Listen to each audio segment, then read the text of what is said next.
Watching Rogers TV.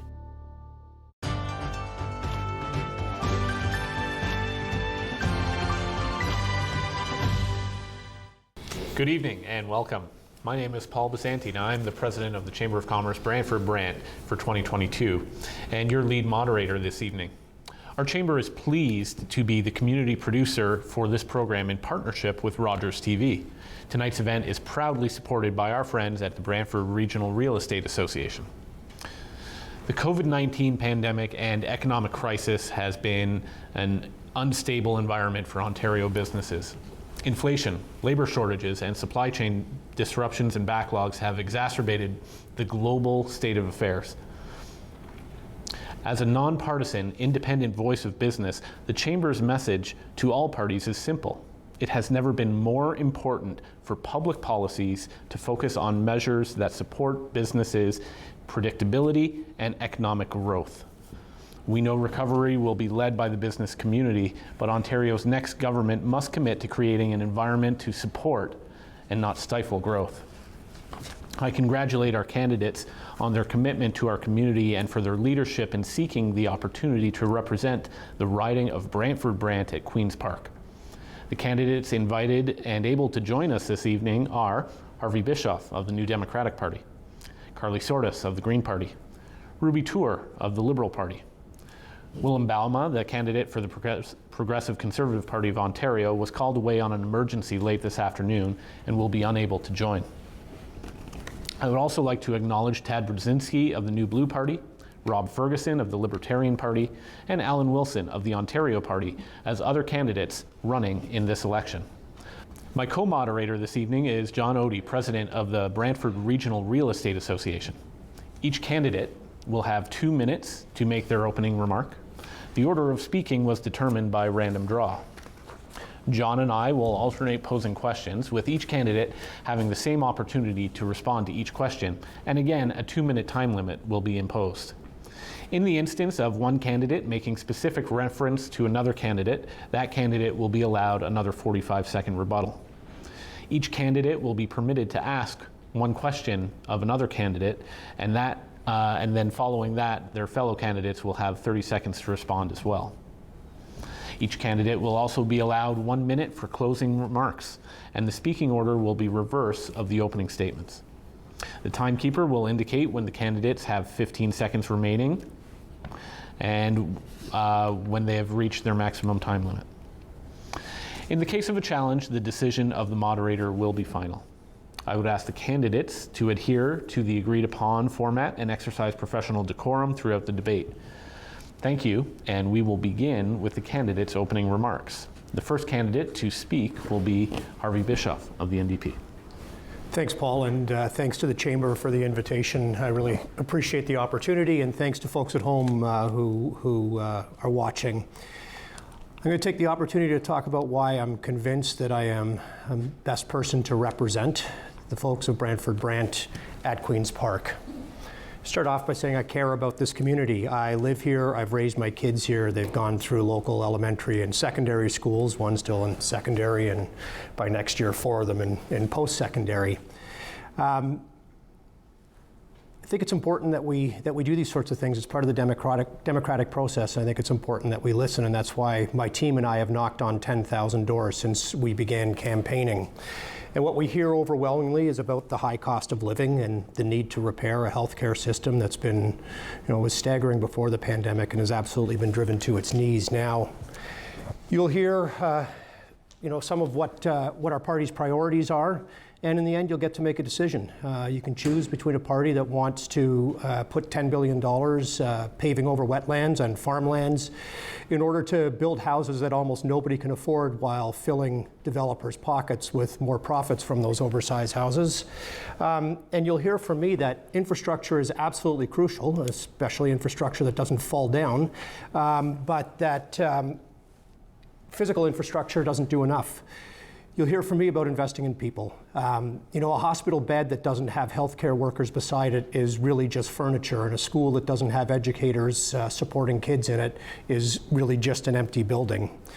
I think what you'll find overwhelmingly is that there's a significant amount of overlap between the Ontario Chamber of Commerce Vote Prosperity Plan and the plan that the New Democratic Party is putting forward.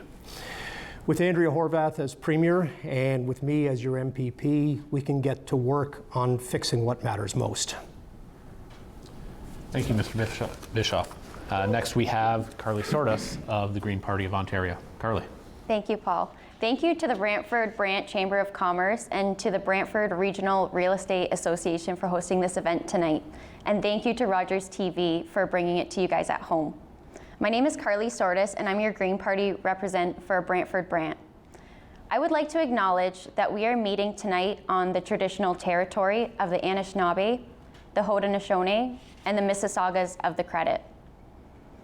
I'm a University of Waterloo graduate. I've got a Bachelor's of Science, an honors in kinesiology, and a postgrad diploma in clinical kinesiology.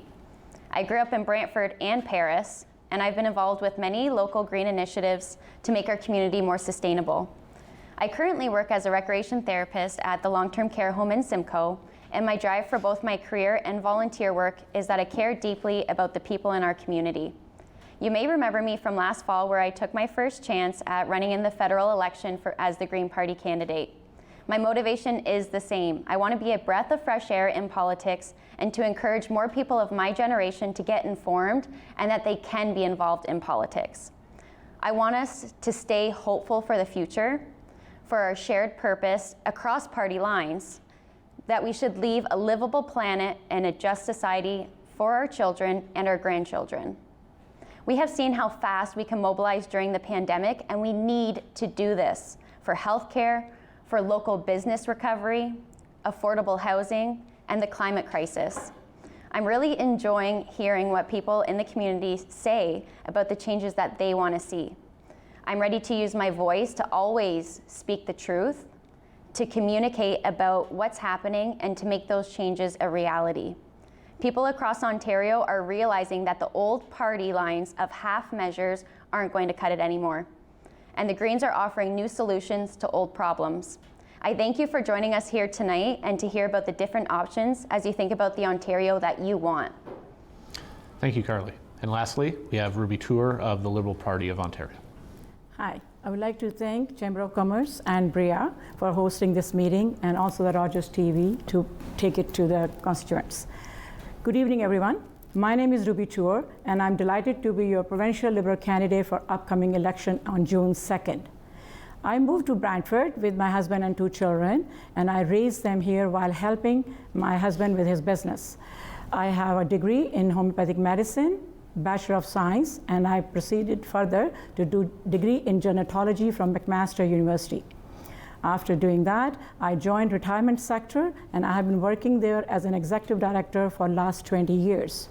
During this time, I had an opportunity to sit on many boards and committees, United Way, Brantford Public Health, Brantford Council on Aging, and recently as a president of CARP, Canadian Association of Retired Persons. And I learned a lot during sitting on these boards from grassroots level. And now comes to the reason. The reason I have put my name in the hat to be your MPP is because I know and I believe, and I'm sure I can make a difference in the community, in Brantford-Brant. I am a good, passionate listener, I'm a hardworking person, empathetic listener, and I will have open door policy to listen to my constituents. I will bring brighter future and by strengthening our healthcare system, transportation, housing, our long-term care homes, children, safe and secure environment in the school, and for women, and expand on the health of the women as well. We will be focusing on childcare and ways to combat climate change also. I will work with all 3 levels of government and also the municipalities to make Brantford-Brant a better and progressive place to live and work. I will be a strong advocate for seniors and know the gaps firsthand. I would like to request and urge people to come out to vote and give me a support. Thank you. Thank you very much, Ruby. And now we'll begin our questions. John, over to you. Thank you. Thank you, candidates. Question number 1. Housing affordability is a significant issue across Ontario with a number of ideas to address this issue. Should a new bill be introduced? to address more of the recommendations of the Ontario Housing Affordability Report, and what recommendations from this report would your party support, and what more needs to be done? And the order of answering the questions will begin with Mr. Bischoff. You have 2 minutes. Very good. Thanks. Thanks for the question. Short answer is yes, I think a new bill does need to be introduced in order to address many of the significant recommendations that came out of the report. First of all, the NDP would target the building of 1.5 million homes over the next 10 years because we have to address the supply side of the housing issue. With insufficient supply, we'll never get to affordability. There are a lot of other things we can do.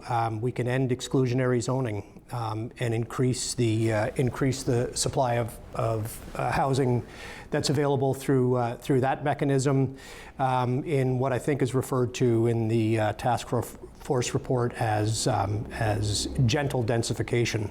But it provides the opportunity for people without going through excessive bureaucratic wrangling to increase density and give people a place to call home. It addresses that missing middle of housing as well, where there's a gap within our housing market where those folks who are looking for perhaps that second home or perhaps to move down from the larger home, that's missing. At the same time, we need to address rent. We have renters who are being driven out, and I've talked to multiple folks over the last few weeks young people who have moved back in with their parents because rent drove them out of the rental properties that we were in. So without real rent controls that truly prevent landlords from jacking up rents in between tenants, we're not going to give those people the opportunity to have a place on their own. We can provide direct funding to something like 300,000 renters, so they're able to stay in the place that they want to call home. We can fix the landlord and tenant board, restore the right to in-person hearings as well. So the NDP plan for affordable housing is comprehensive. It's multifaceted, and in a number of ways will address the housing affordability crisis. Thank you. Ms. Sorda, same question, over to you. There's a staggering number in 2019 that was given that 0% of rental housing in cities from Barrie to Kitchener and from Ottawa to Hamilton was not affordable for the minimum wage worker. If you're looking to buy a home in Toronto, it takes the average person 32 years for a down payment. Tent cities are popping up in cities large and small, and we have an affordability crisis that needs to be addressed in this election. Instead of more highways and parking lots, as the Premier wants to do, let's set aside some urban space for healthy and community living, focused living. Getting into home ownership is next to impossible for my generation, including here in Brantford-Brant. We're facing an increased cost and impacts of the climate crisis. We can also talk about student loans, the global economic uncertainty, and it all adds up to see how easy it is that we're also facing a mental health crisis. Greens see how housing affordability issues and mental health go hand in hand, and the Green government will chart a path forward to solving the housing crisis in Ontario without paving over precious farmland and green space. So what are we going to do? We need to have mixed, diverse neighborhoods with townhomes, laneway suite co-ops, and yes, even tiny homes, of which will make home ownership more accessible, livable, and affordable. We need a guaranteed livable income.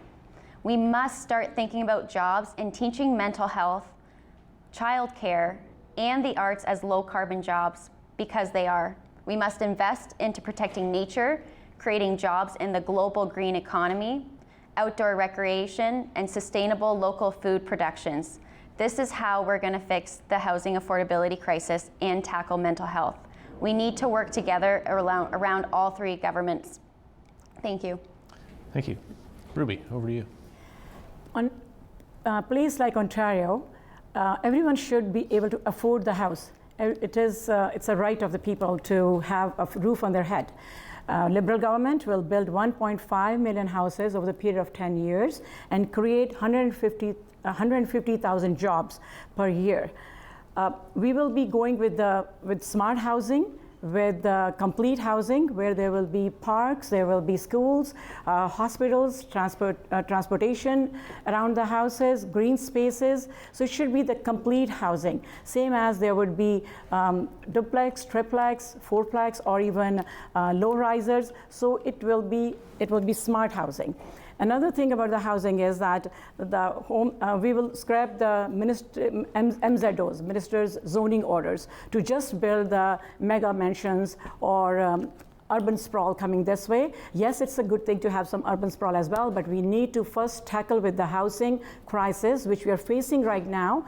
And prices of the houses have gone triple in the last 10 years. So new generation who's coming forward after having education, they are really scared. They can't even if they are on good jobs, they can't even afford the mortgage. So we need to come up with a plan where they can be a starter and then they can build up from there going forward. And also we need to look at the rent control part of it also. Thank you. Thank you. Question number 2. It's important to spread economic investment across the province to create prosperity in small urban centers, rural and First Nation communities as well. How would you ensure that rural Ontario receives its fair share of improved infrastructure, such as broadband, natural gas, regional immigration programs, affordable housing, to build a thriving small town Ontario centre? And Ms. Sordas, we'll start with you. One thing that I'd really like to focus on in urban and rural is expanding internet. This is 2022, and across the province, we do not have internet. We recognized this during the pandemic, where many individuals, business owners, farmers, the Indigenous community, there was a stigma against working from home because they didn't have access to internet. So the first thing we need to do is to build livable, affordable communities everywhere and ensure that we have internet access to every single region within our province. Thank you. Thank you. Ruby, over to you. Yes. Rural communities have been neglected for a long time.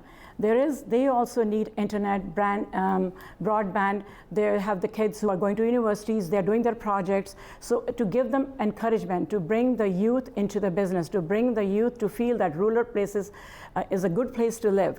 And also they should be given housing is another thing. They need to be given the same way, complete housing, smart housing, and the same way they have their land, agricultural land should be saved. Another thing is transportation. That's what they are lacking in. There's no transportation or continuous transportation from there. So Liberal government is working on that as well and introducing dollar ride. Ride is very good incentive, which will go for a few years until the economy will recover. Thank you. Thank you, Mr. Harvey. Thanks. We've heard the Ford government repeatedly announce broadband for rural areas in Ontario. And the announcements, they've talked about the budget that they have for expanding broadband. What they aren't announcing is the fact that they've spent about 1% of their budget in actually implementing that program. We know the importance of broadband in rural areas. We know its importance for agribusiness. We know its importance to connect people. And given that we had the longest school closures here in Ontario of any jurisdiction in North America, we certainly saw the importance of broadband for students in school, those who were unable to participate in synchronous learning because their internet speeds just couldn't handle it. So we will implement broadband across the province by 2025. First of all, that's a commitment and not just another budget announcement. Secondly, we will implement a cap and trade system, which will require large corporations to pay the freight of moving forward with addressing the climate crisis that we're currently living in. And 25% of the revenue that arises out of the cap and trade system will be dedicated directly to rural and northern development. So those communities will have the opportunity to use that revenue that they get from that program to address issues that they have in terms of having the resources they need in their local communities. Thank you. John. Question number 3. The 2022 Ontario Chamber of Commerce Economic Report found that over 60% of businesses are experiencing a talent and labor shortage. 40% of new jobs created in the next decade are expected to be in skilled trades, but only 26% of the young people aged 13 and 24 are considering a career in these areas. How will your party support additional development of skilled trades in Ontario and reskilling opportunities for new immigrants? How does your party support immigration targets and foreign credentials? And Ms. Tour, we'll start with you. Immigration is the federal portfolio, but I would like to have it the provincial government to have a say in it as well, because it's provincial government who's facing the crisis right now, and there is untapped talent of doctors, nurses, and other skilled trade workers, which they're waiting to come in and join the workforce, but they're doing Uber or things like that. So I would definitely support more immigration, and the people who are already here, they should be, I would focus for them to get PR status. And another thing is about the nurses, doctors, skilled trades. If we can start education for the skilled trade from the university level, college level, and school level, and give them the benefits and let them know what that, and help them to set up the say they're doing their own businesses, to help them set up their own business. We will not be charging incorporation fee. We will be helping them to set up something like helpline, like 311, where they will be answering their questions and help them set up. We will also help nowadays, we will tap on the broadband, the digital marketplace. So there are things which we'll be doing, Liberal governments will be doing for the young workers to come, and also to fill in the job vacancies. Thank you. Thank you. Mr. Bischoff. Thanks for the question. You know, the gap between skilled trades, supply and demand has been kind of an ongoing issue, but it's one that needs to be addressed. Start with more high school trades and shop classes so that we can promote the trades for students in our high schools. They need to understand that these are good jobs for smart people. They have a real value in our society, and I think we have insufficiently promoted them. So we can do that. We can reach out to equity-deserving communities who haven't always been invited into and had access to the skilled trades, and so they're, you know, in that way also increase the pool of folks that that would have an interest and access to that work. There are things we can work together with the federal government on when it comes to immigration. We would want to work with them on ensuring that that we're bringing in people who are matched to needs that we have, that we're doing family reunification, and again, we'll have a pool of people who can go into those jobs that are needed. Within our Green New Democratic Deal, we have plans for good jobs in retrofitting and other aspects of the green economy. One of the really critical things we would do is pass the Fairness for Ontario's Internationally Trained Workers Act. It was proposed in the legislature by an NDP MPP. It wasn't supported there, but that would address the foreign accreditation issue. You know, just the other day, about 3 days ago, I was on the doorstep with an immigrant, now citizen from South America. He's got a PhD in pharmacology, and he cannot figure out the path to navigate his way to becoming a pharmacist here in Ontario. We are wasting talent there, and we need to do better at allowing those people to get their credentials. Thank you. Ms. Sordas. The Greens support a robust dialogue with farmers and businesses and stakeholder organizations regarding developing, revising, and implementing any future legislation or regulation that significantly impacts labor and/or the business of the community. Not only do they deserve a seat at the table so that they can voice this as well, we need them to be at the table to ensure that the regulations they will achieve the desired outcomes without any unnecessary burden or preserves outcomes. So when these things inevitably happen, we'll be willing to talk about it and how to address them, to slow down, pause, and then also to withdraw the regulations that are affecting our work. So the Greens support a different way of doing politics. We need the experts in each field to come along and make sure that we fill in these gaps. So by working together with the municipalities like Brant, the local businesses, and farmers, we can build connected, livable, affordable communities to create good jobs that pay an affordable living wage and grow communities where people not only can, but truly do live, work, and play together. Thank you. Thank you. Our next question. Improving the movement of people and goods to, from, and around our region is a key priority for the Chamber. What are the key transportation priorities in our region to focus on, and what type of population or employment thresholds are required to get there? And we'll start with you, Mr. Bishop. Thanks. Working with municipalities to improve things like this is something that we are committed to doing. What we've seen so far is a government that doesn't treat municipalities as partners whatsoever in this effort, and that's problematic.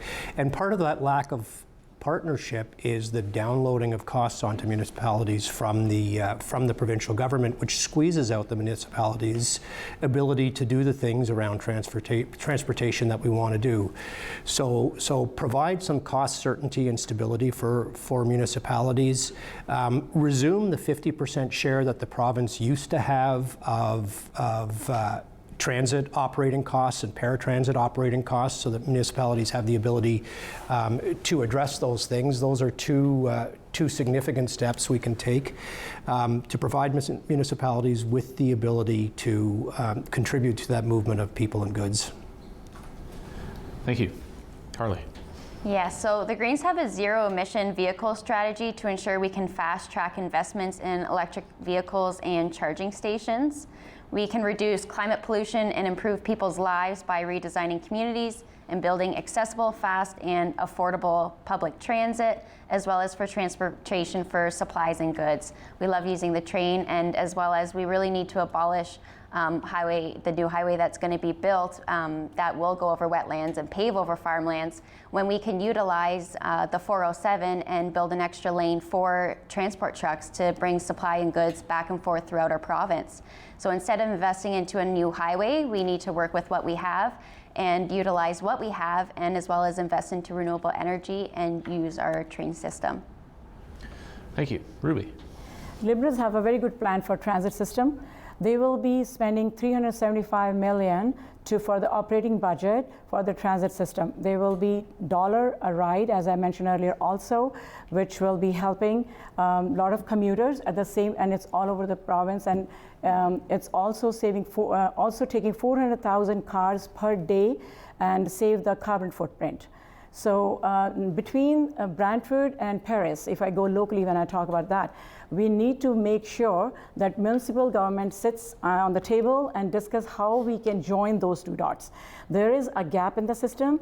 People who want to travel from Paris to Brantford, there is no service there. There is interruption of service. And also there is interruption of service on the weekends, Saturday and Sunday, or after hours. This is holding a lot of people from coming and doing the good jobs. So once I'm in the Queen's Park, that's one I will be definitely working on. Thank you. Thank you. Number 5. What do you see are the two most important issues facing our community, and how does your party's platform present the best solution to these issues? And we'll start with you, Ms. Sordas. Yes, so the top two that I'm noticing our community is focusing on is affordable housing, which section there is also mental health. They go hand in hand. This is something that's really important we need to do. We need to freeze urban boundaries. We need to build housing right in the middle. We need to redirect our zoning areas to allow triplexes, fourplexes to be entered into different neighborhoods so that we can have a diverse neighborhood. And the third thing I see is the climate crisis. In 2019, I championed for the Environmental and Sustainability Policy Advisory Committee for Brantford, the Climate Change Declaration for our municipality. And it is clear that our community wanted action years ago. We need to tackle the climate crisis. The Green Party has the strongest, boldest plan to tackle this, and we are done with half measures because we need to get this done before 2050 when we see irreversible changes. The Green Party has a plan for affordable housing, the mental health crisis, as well as the climate crisis. They all go hand in hand. This is a complex issue, and we can't have Band-Aid solutions to fix this. Thank you. Thank you. Ruby. Health, field of health, long-term care, seniors. That is very close to my heart. I've been working with them for the last 21 years now. I understand them from the grassroots level. Health is very, very important. We need to make sure our seniors are living with dignity and in a safe place. So we have to focus on the long-term care spaces. Our seniors would like to retire and stay at home for a long time. So we need to focus for the home care, the health care support at home as well. The second thing is mental health. It is now, after pandemic, has even increased. There is opioid crisis. We need to tackle that. It's very important for giving the support to them who are facing the mental health. And also, the second thing is the housing. Housing crisis is a big one.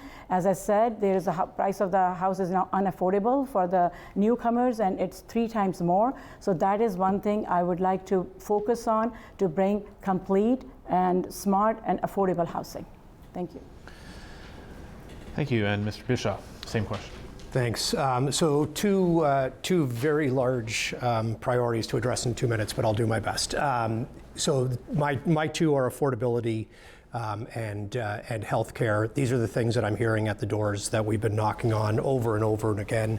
I've had the chance to talk a little bit about housing affordability and the way that we would address both purchasing and renting.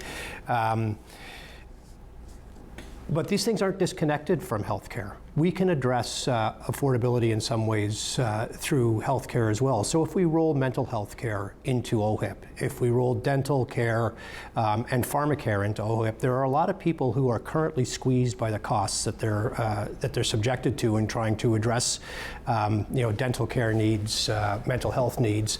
It's time that people stopped having to use their credit card when they go to get mental health support, for example. They should be using their OHIP card.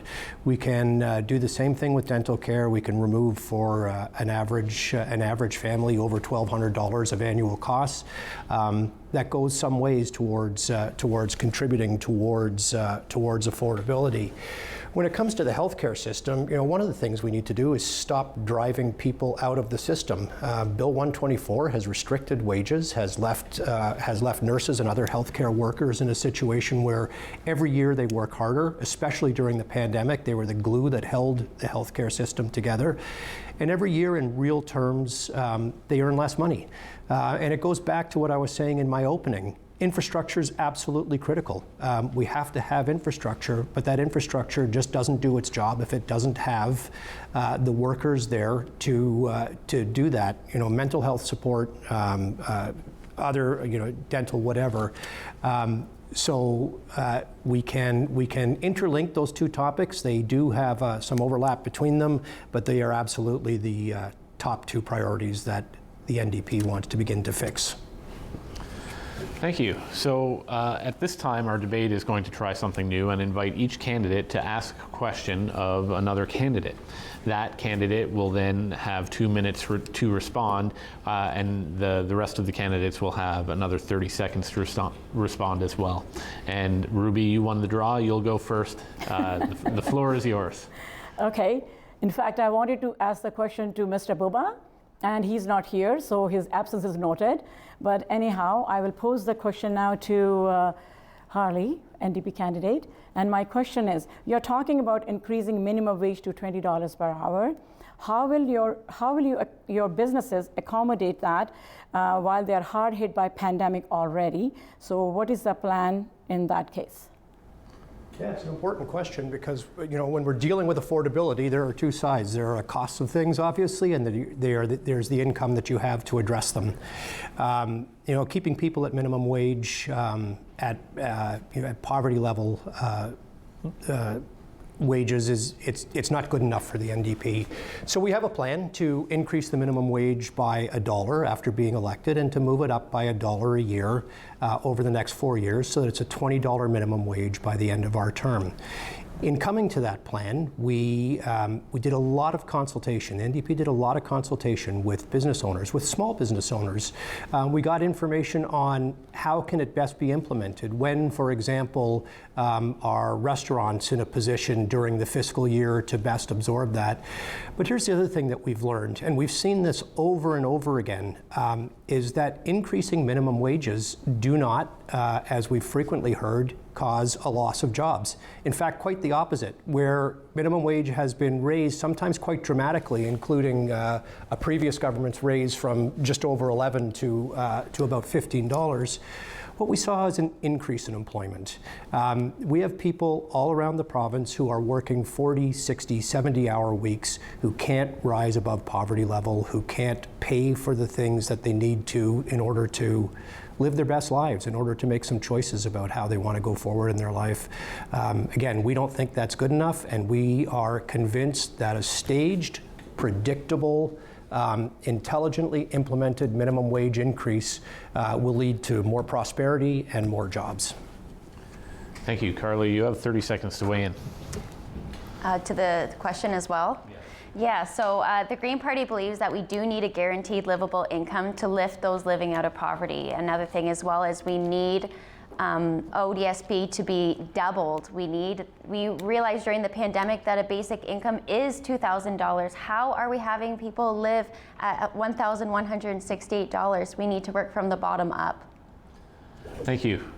Yeah, you get 30 seconds as well, Ruby. I heard what you were saying, but my question is still there. How are you going to be supporting the small businesses? I'm a small business owner, and I know I cannot afford $20 giving to my staff. What support am I getting?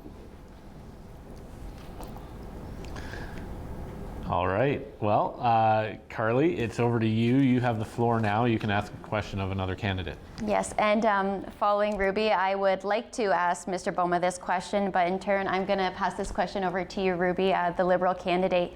The people of Ontario are expecting the government to work for all Ontarians, not just the people who voted for them.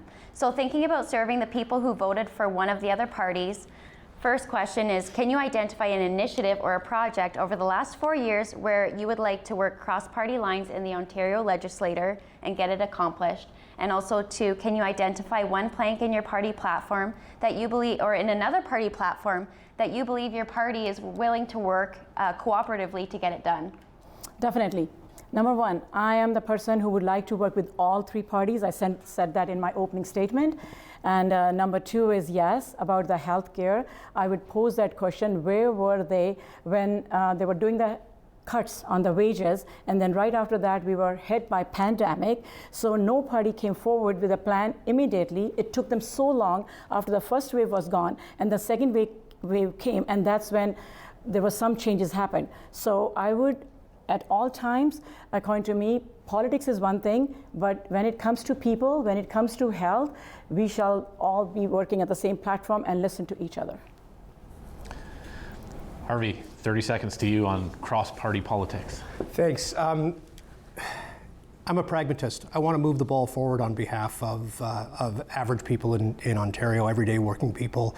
And if that means that I can get there by working with another political party, I'm happy to do it. It's what I did for years in my previous job when I was representing education workers of all different kinds. And I've got no difficulty working with somebody if it means that somebody else's life can be improved. All right, 30 seconds. Back to you, Carly. Thank you. So working across party lines is something that is unheard of in legislature. So having politicians on this platform with me to see that we can work together and we can get to the issues that people want to see. So I appreciate both of your answers where we can work cross party lines and all three platforms can see that. All right. Harvey, your turn. Guess it won't be a surprise that I had wanted to hope to ask the incumbent a question which would have been this, and I'm happy to leave the question out there for him to answer to the public if he ever wishes. Given, Mr. Boma, that you froze a minimum, rolled back a minimum wage increase that was supposed to occur, costing minimum wage workers thousands of dollars over the term of your government. Given that you rolled back paid sick days for workers, given that you supported Bill 124, which has driven nurses out of the profession, other healthcare workers and educators. Given all of these things, why would any worker in Ontario trust you to do better for them in the coming years? So without anyone being specifically addressed, Ruby, I'll give you 30 seconds on that. On the same question? Same question. Right, and I agree with him for that. Where was Will Boma when it was happening and there was a freeze on the wages of the healthcare workers, PSWs, nurses, and it was capped on $1, especially for the non-profit organizations. And right after that, our premier was coming on the mic and saying, "You are the heroes, okay? Where are the wages? How are you supporting them?" There were no sick days allotted. They were coming to work sick and giving it to others. So yes, I would like to have an answer on that. Carly? Yeah, I currently work in long-term care, and I work side by side with nurses throughout this whole pandemic, and we're still going through the pandemic in long-term care. It is not back to normal there. We have nurses that are off for being close contact, they're short-staffed, they're underpaid, and they have not received the $5,000 that the government has promised our nurses. They're wondering why they're called healthcare heroes when their premier stands there with the mic and calls them that, but there's no action to follow. So I need our government to be held accountable, or else we're gonna lose a drop in nurses, and that's the community we need to continue to increase for jobs. Harvey, 30 seconds.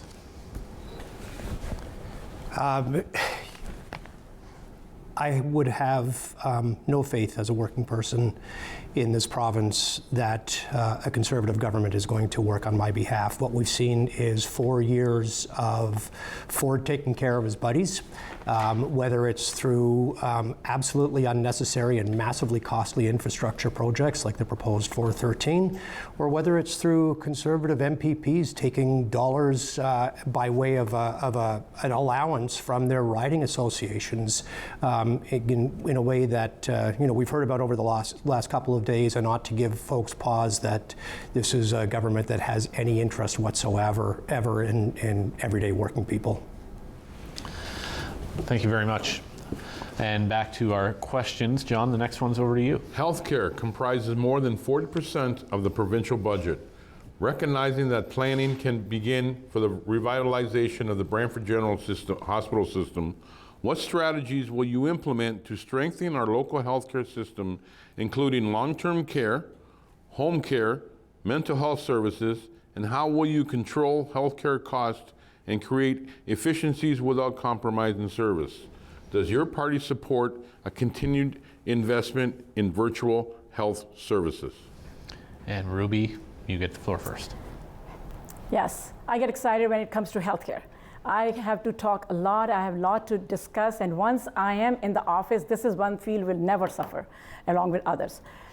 Yes, I agree that healthcare need a lot of staffing. There is a gap over there. Their pay scale should be higher, and it should be, number one thing I will stop is from the long-term care to be privatized, and there should be non-for-profit homes, and also they should not be warehousing. The seniors should not be sitting in warehousing. They should be either in the small hub where all the services are provided, home care is provided. There will be minimum 4 hours at least to make the needs of the daily living. And as far as you were talking about providing, is that the last thing is about supporting broadband? Virtual health services. Virtual health, yes. I'm all for it because we need doctors, we need nurse practitioners, we need support staff to give the advice right on the spot. So virtual health will be very beneficial, and I'll support it. All right, Mr. Bischoff, same question. Thanks. So I've had a bit of a chance to address some of these issues, but I'll wrap some of those up and add a couple of new ideas as well. One of the critical things in healthcare is taking care of the people who deliver healthcare, and I've talked about that. We have We have a 30,000 nurse shortage in Ontario right now, and we need to fill that gap. It makes the job for the rest of nurses untenable. We need to hire up about 10,000 PSWs, and one of the ways you do that is by raising PSW wages. Going back to the nurses, repealing Bill 124, looking at recognize the credentials of about 15,000 foreign credentialed nurses in Ontario gets us a long way to filling that gap, and there are other programs that can do that as well. Long-term care, we have to take the profit out. We saw the results during the pandemic where privately owned for-profit long-term care homes had massively worse outcomes for our seniors, for our loved ones, and it's utterly unacceptable. We need to move towards, over the next 8 years, a completely public system. Supporting home care so that our seniors can age at home where, so many would prefer to be, is critical, and rolling mental health care into a universal mental health care program under OHIP helps with, it will help us shore up the health system, because mental health is health. You can't pretend you're taking care of mental health if you're not taking, or of the health system if you're not taking care of mental health.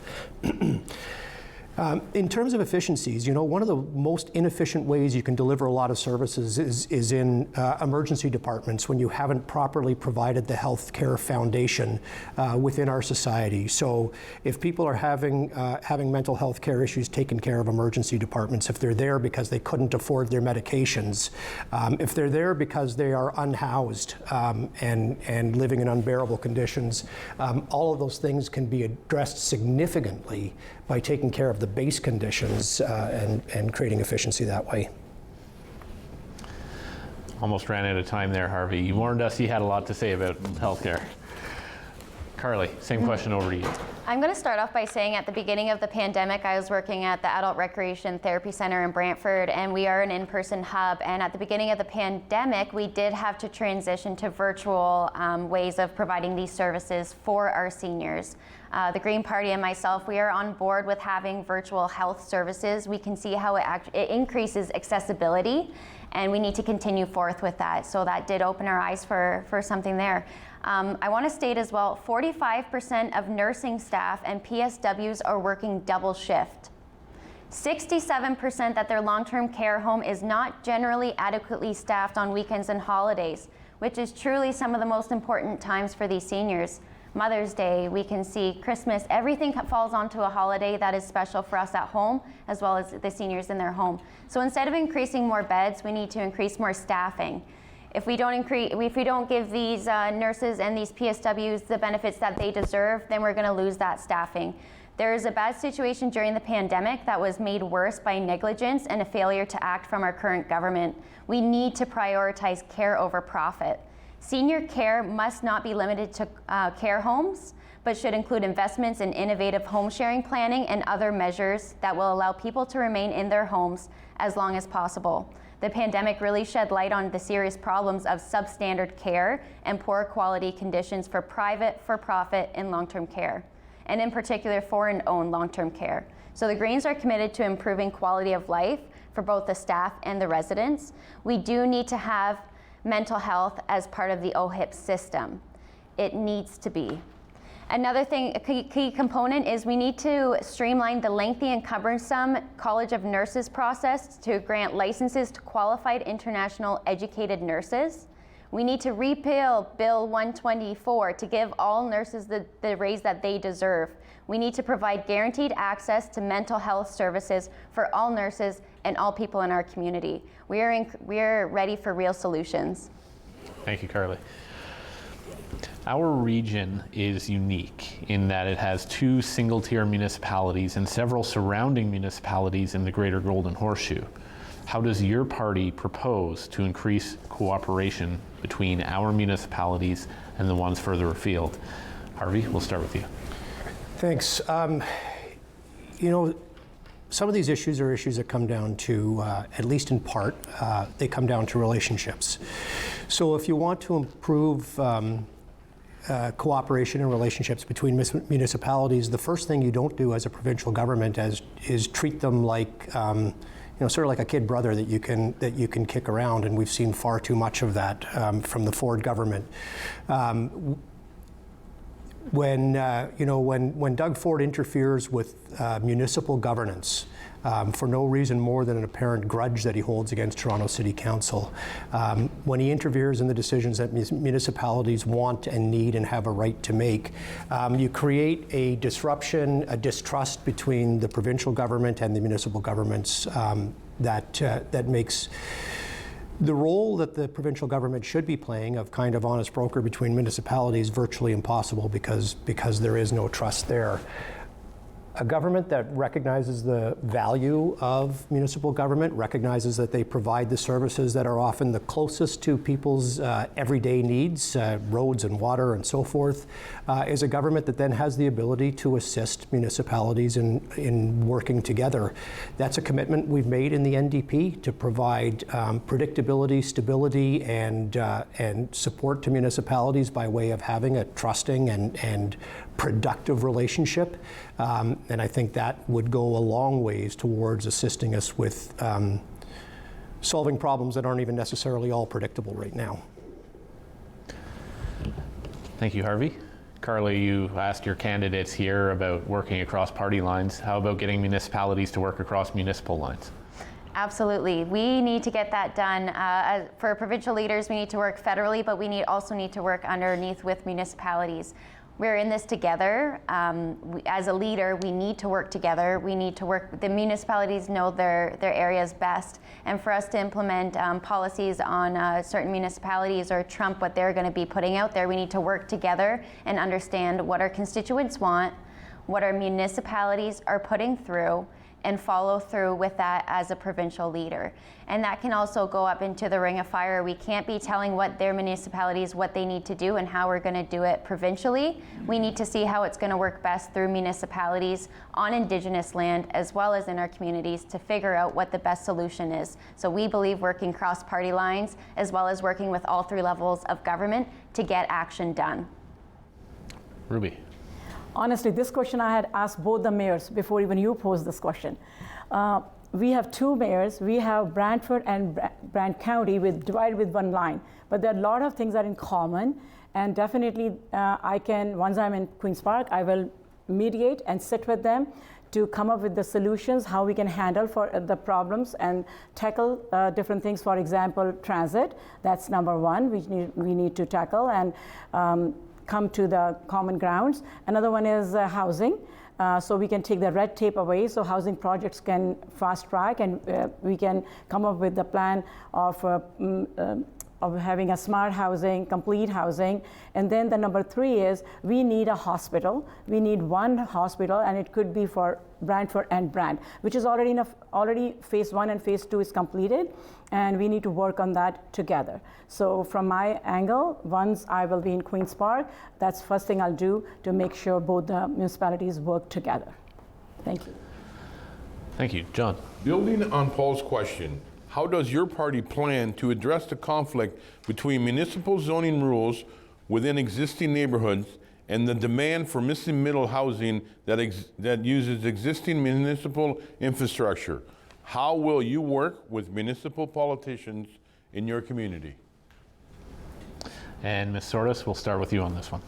Yes, so like I mentioned before, we need mixed, diverse neighborhoods with townhomes, laneway suites, co-ops, and tiny homes. This is a way to make home ownership more accessible, livable, and affordable.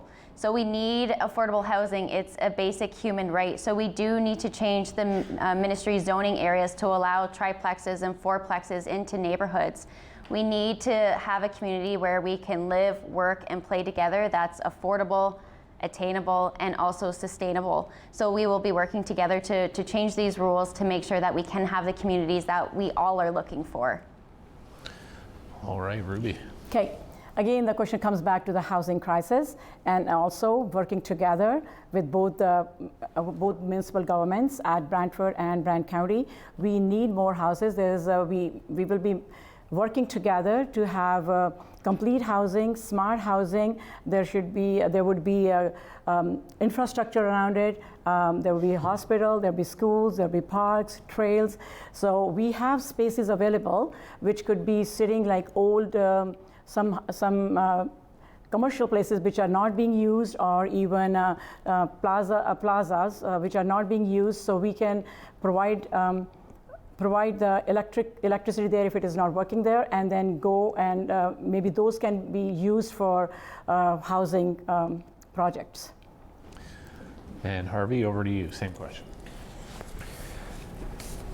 Thanks. So, I mean, it requires balance, but I think we have to start from the fundamental understanding that housing is a human right. Housing isn't there, primarily to provide speculators with the opportunity to profit. If we treat it that way, there are going to be people who are unable to find housing, and so we start from that. I think that I've certainly tried to spend a lifetime, but over the course of the campaign, since long before the official campaign began, I've demonstrated a willingness to meet with and to listen to people and to take their ideas on board. And as I described myself earlier as a pragmatist, we need to move this forward. We need to find compromises that will help to make it to make this work, but from the fundamental understanding that people need to have a place to live. They need to have a decent, affordable place to live, one that doesn't just eat up every last cent of their disposable income. So I'd mentioned before this idea of gentle densification. I think there are ways that we can work towards increasing densification without totally changing the character of neighborhoods and so forth, and that's something that we have to pursue because the outcomes are so valuable in terms of getting people into housing. I think we need to promote more the advantages of some greater density, the greater ability to provide public transit as just one example. So I think there's a path between dictating and entirely having the government throw its hands up and give up on providing people with affordable housing, and I think that's a pathway that I could help to navigate. Thank you. Pandemic shutdowns really hurt small businesses. What is your plan to increase business confidence and predictability, as well as economic growth and recovery? And we'll start with you, Ms. Tour. Small businesses were hard hit during pandemic.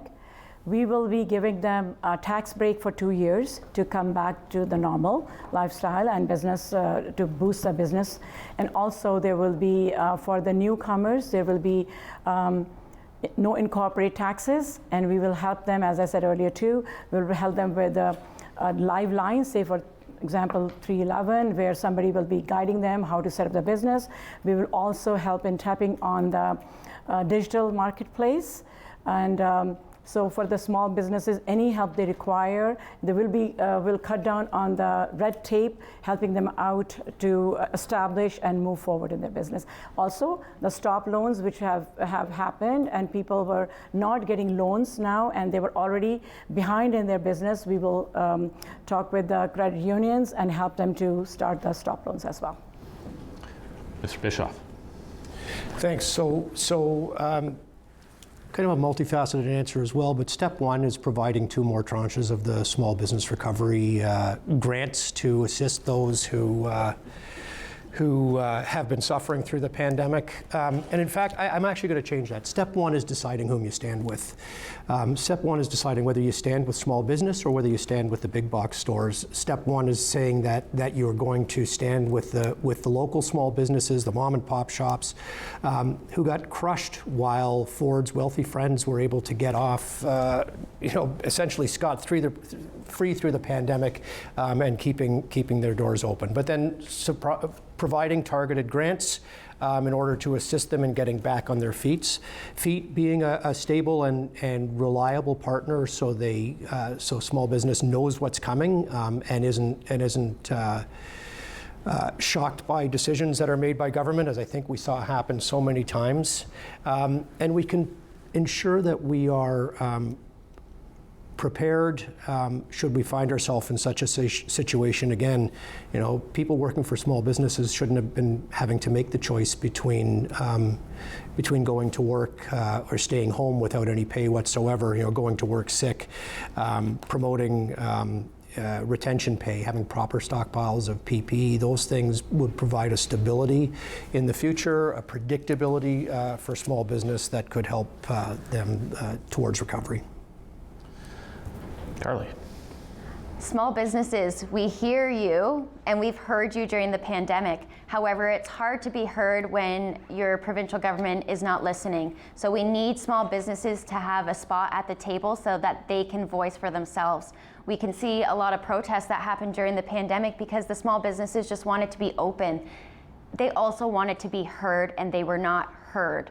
So the Greens recognize the stress that the government regulation causes on businesses, particularly when the enforcement of that regulation doesn't even consider or even become disruptive to operations. They could have stayed open, and we need to think about our small businesses. Additionally, we need to make it easier for small businesses to pay a living wage by lowering the payroll taxes they pay, regardless if they're making a profit or not. Small businesses, we recognize you're the backbone to our economy, and when we build small, affordable, local, and attainable communities, we can all work together and thrive as small businesses. Thanks, John. How will you improve Ontario's supply chain resilience? And we'll start with you, Mr. Bischoff.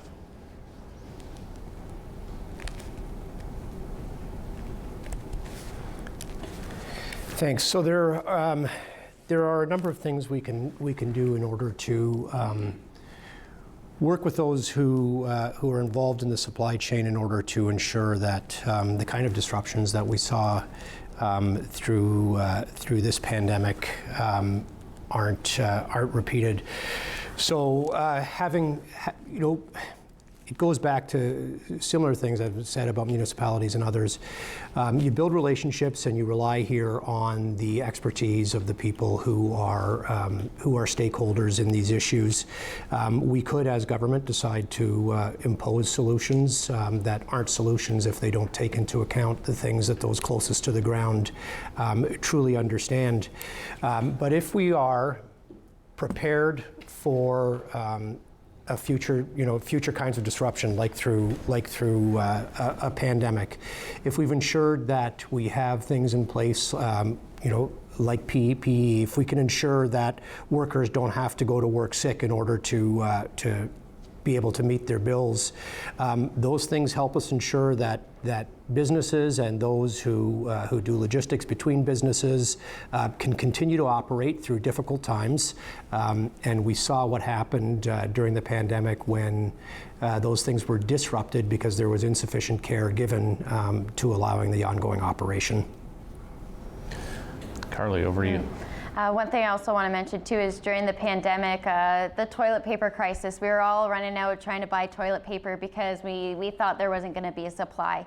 So there's a lot of fear mongering amongst that. If we start to think rationally amongst ourselves, as well as support our local food system first, instead of outsourcing our food elsewhere, we can realize that our province can work together in our communities to make sure that we have the food, the supplies, anything necessary that we have in our province.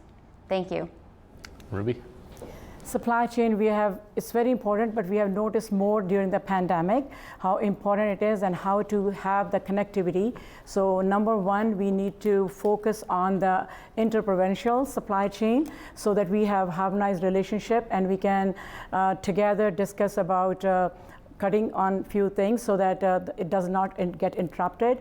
We have noticed through pandemic the shortage of PPE, which was so important, and it was coming from China earlier, and then this is where the pandemic started. So there was definitely big interruption over there, and people were running around with garbage bags on their head because there was no PPE available at that time. So has those type of things like our therapeutic drugs, our PPE, and those things we can have here in Ontario. Number two is, of course, the food products.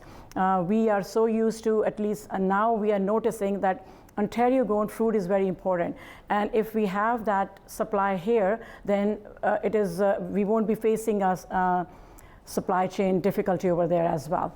So electric cars, that's another one coming up. Everyone is focusing on electric cars. That could be another difficulty in future, can happen if we will not focus on the supply chain for that, and also the charging stations.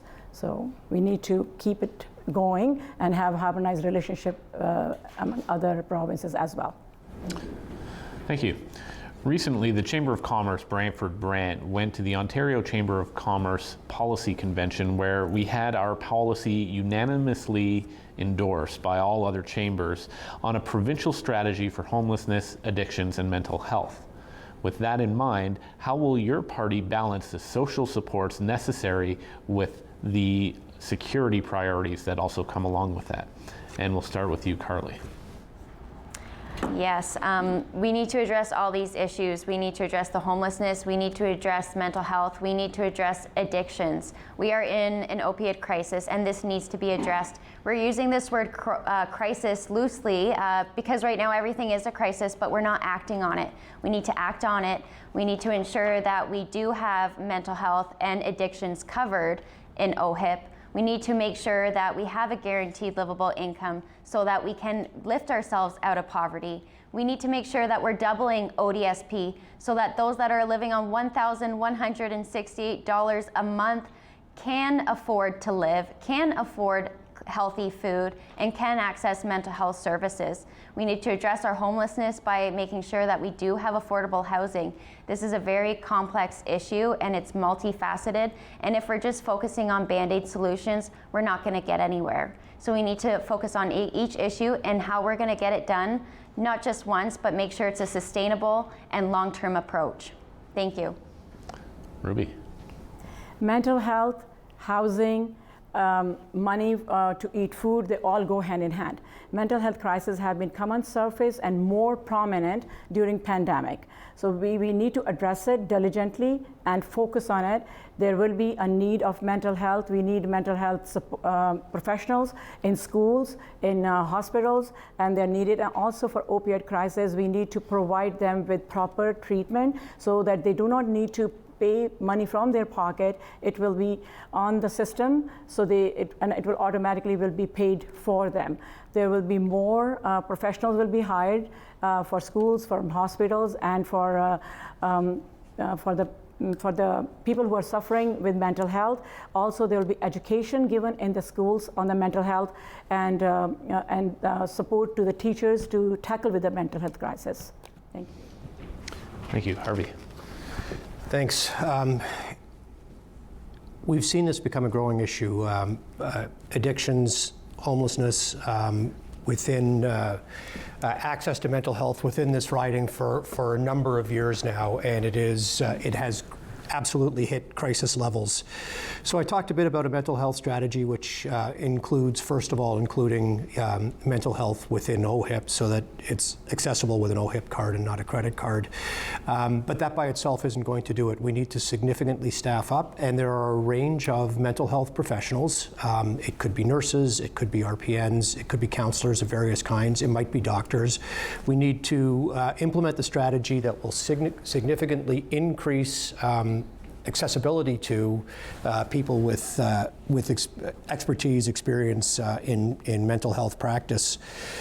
We need to limit youth and child wait times for access to mental health. We've heard recently again about people waiting 18 months for a child to get access to mental health support. You can imagine being a parent in that circumstance and how absolutely crushing that must be.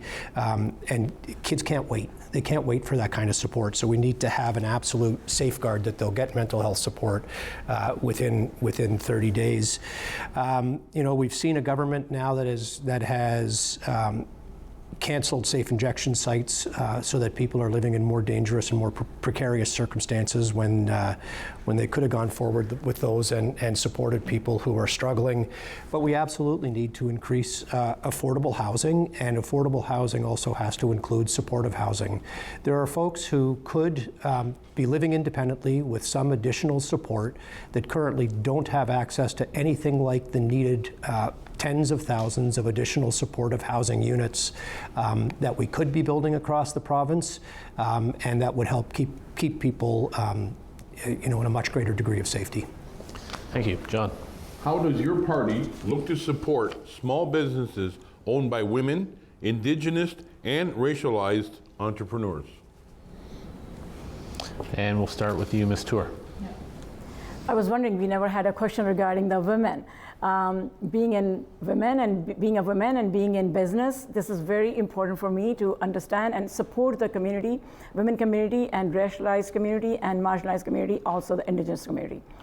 Women in business make a lot of contribution. They not only raise the family, not only look after their children, and they also bring back the business, I would say the economic growth by doing the businesses. I have done that for 10 years. I'm still doing it. I'm a businesswoman. So supporting women and their health, we will be supporting them for equal pay, for equal job. That's number one. And also we will expand on women health, which is also important. We will give them their maternity leave will be expanded for 18 months, so they can stay home with their children more. And there will be $10 a day daycare, and also there will be a daycare for full daycare program. So some of them work either in the evenings or after hours, then there will be a daycare for them too. And people who are not able to take the services from the government daycare, which is subsidized daycare, they will be reimbursed for the money they are spending up to the $2,000. So we will have a very good program for women and women health. Thank you. Thank you. Harvey. When you take a look at the data, it's evident that there are Indigenous, racialized, Black folks in Ontario who are not being given access to the same chances that others of us have and have had. One of our proposals is for a specific grant to support Black-owned small businesses as just one kind of example of our pursuit of equity, which in the end creates a broader, stronger foundation for the entire Ontario economy and for all Ontarians. I talked before about ensuring that when it comes to access to things like the skilled trades, we reach out to communities that have been marginalized and from whom we haven't traditionally been able to draw skilled trade workers. When you draw skilled trades, you draw people into jobs that very often turn into small businesses. We have an extensive equity program that will incorporate folks in a better way into the social, civic, and economic operation of the province, and those things would help to support small business that you mentioned as well. Thank you, Harvey. Carly. Yes, I'm proud to be part of the Green Party of Ontario, and we're one of the most diverse party that on our platform, and we have the most equity that is being available. We have 56% of women on the Ontario party of the Green Party of Ontario. So we're grateful to say that we are supporting everybody, and it's a privilege to be here riding in this election. We will support Indigenous communities to work nation to nation, and we will support business owners that are Indigenous, marginalized, Black, and women as well. Ensuring that we have the $10 a day $10 a day daycare is important for women to stay working in their fields, to ensure that we can be mothers and that we can be women owning businesses as well. We need to make sure that we have a diverse community that support locally owned businesses right in our downtown and throughout our whole municipality. So the Green Party is committed to making sure that we have diverse communities and diverse businesses within Brantford-Brant. Thank you. Our chamber is composed of business owners, and the chamber, being the voice of business, will speak to business issues. Business owners understand revenues versus expenses. What are the areas of the province's finances that can be enhanced for more revenue, and where could savings be found to reduce expenses? And we'll start with you, Mr. Bischoff.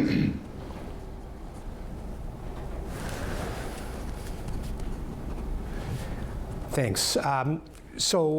So start with revenue enhancement. I'd say there's one place you can't go for revenue enhancements, and that's to lower and middle income Ontarians. They're tapped out. They were probably tapped out before the pandemic. They are all the more so now in the economic environment in which we find ourselves with inflation through the roof, with gas prices being what they are, with food prices being having escalated so rapidly. What we can do when it comes to revenue enhancement, though, is look to those people who have done very well in Ontario, including and sometimes because of the pandemic.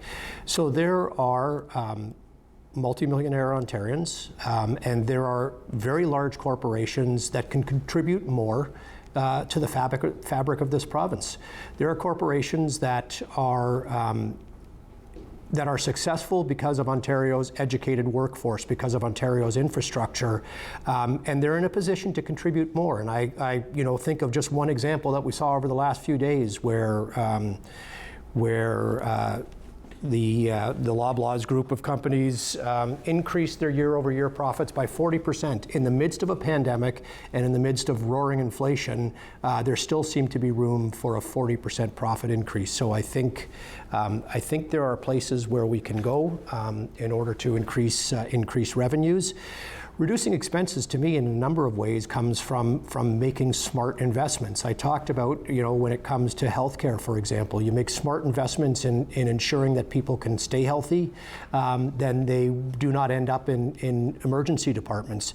You make smart investments in education, and when you invest in education, every dollar you invest, and this is according to the Conference Board of Canada, returns $1.30 to the broader economy, and every dollar you take out takes $1.30 out of the broader economy.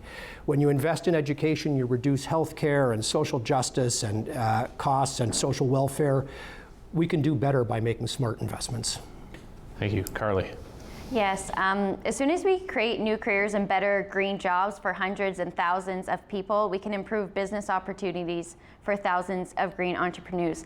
We know that our revenue we can receive elsewhere when we start to invest into a green economy. We know if we have green transportation, affordable housing, this all can benefit our pocket as well. We can make smarter investments into carbon neutral, and we can ensure that we need to stop overloading our landfills. We know that it costs more to be reactive than it is to be proactive, and our current government continues to rely on being reactive instead of making the proper investments where we need to for a green bin program, because we are paying a lot more day-to-day. We're paying a lot less day-to-day for the landfill than what we will be paying in the long term for out of our pockets. And this is our money going into our system that we need to fix, and we need to think more green, because a green economy focuses on a prosperous economy. And Ruby. So there are few ways to get more money in the home, more revenue increase. Number one, I would say, is if both family members or more family members are working, they will bring more money in. So again, I would support women in that case, so they can go out and help in the job force, and then that way they will contribute into the taxes and boost the economy. In order for that, we will be helping them with $10 a day childcare. We will also pay them the same money. It's equal work, equal wage, and then also they will be getting more attention to their health, which is very important as well, to stay healthy, and in order for them to go to work and bring revenue back. And $1 which is spent on them is going to bring $1.30 back in the economy as well. So by giving them education, giving them the support they require, and also from the school level about the skilled trades and other fields where we need jobs. There is job openings are everywhere now, and they need support. They need or entrepreneurship. A lot of people now would like to do their own business. They want to get into entrepreneurship. So we will give them a help to start up a new business by waiving the incorporation fee, and then going forward by tapping on the digital world. A lot of people would like to work from home. So that's another thing we can tap on, and at the same time, the income will increase. There are different ways of bringing the revenue back to the home. Thank you, Ruby. We have time for one final question. John, over to you. Climate. What are elements of your party's policy that speak to climate change and green energy? And by a happy coincidence, we'll start with you, Carly. Yes, we are the Green Party. We know that the most affordable pathway to net zero and ensure a competitive and transparent process long term, we need energy contracts that leverage existing assets where is possible. Like I said, the Greens have the most boldest and strongest plan for climate change. We can tackle climate change by investing into renewable energy.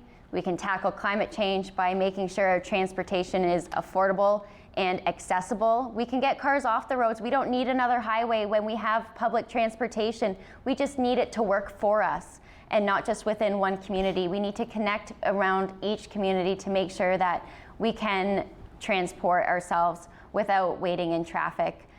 The new highway will only save us about 30 seconds to 60 seconds.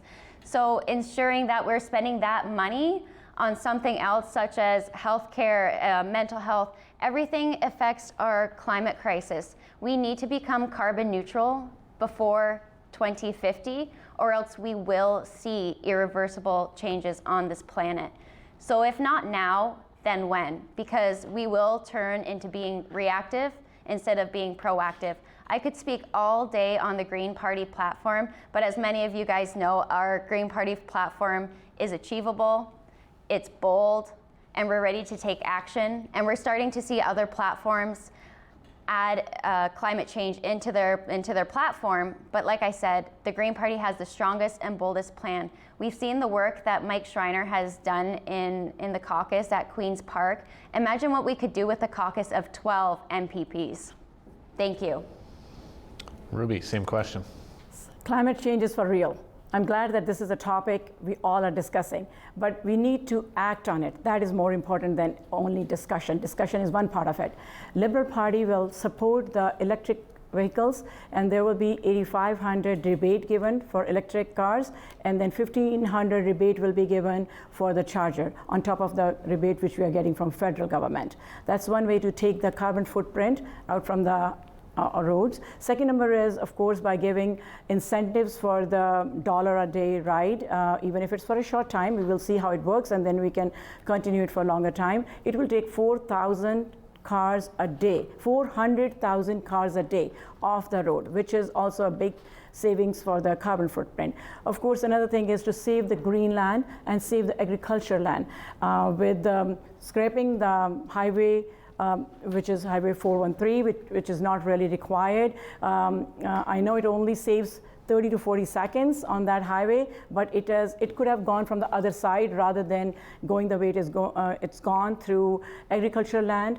And so we need to scrap that and find out the different ways are fixing and increasing and expanding the existing highways. And this is what another, for locally, I would focus on the green bin, which is very important. It is working in other cities, but in Brantford-Brant, this is something needs to be introduced. We had a project which started, but it hasn't gone to the completion phase or even implementation phase. That is another project I would be working on once I will be in the Queen's Park. Thank you. And Harvey, last word to you on this question. Thanks. I'm convinced personally that the climate crisis imposes a moral imperative on us, and that we have an absolute obligation to look out for our children and their children and the generations that come after. And what did the previous government do? They pretended there was no climate crisis. They tore electric charging stations, already installed electric charging stations. They tore them out. They spent hundreds of millions of dollars to cancel green electricity projects. They did exactly the opposite. They were exactly backwards to what ought to have been done.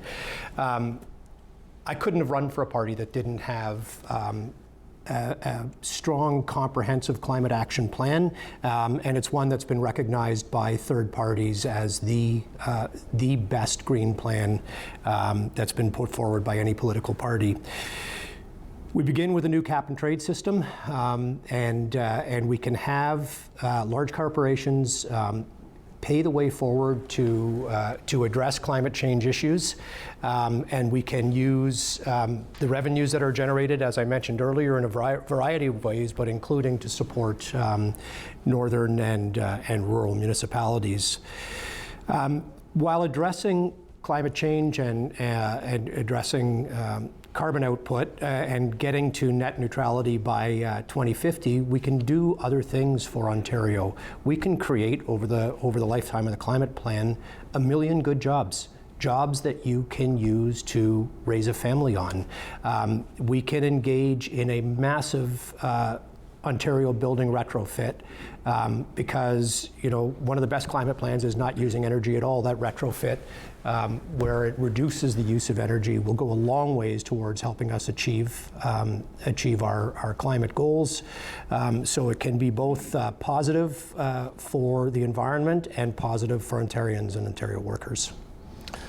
All right, well, that's all the time we have for questions tonight. So now we'll turn it over to the candidates to make their closing remarks. And I'll remind you that you'll be allotted a maximum of 2 minutes for your closing remarks. We'll start in reverse order from the opening remarks, which means, Ms. Ruby Tour, it's over to you for your closing remarks.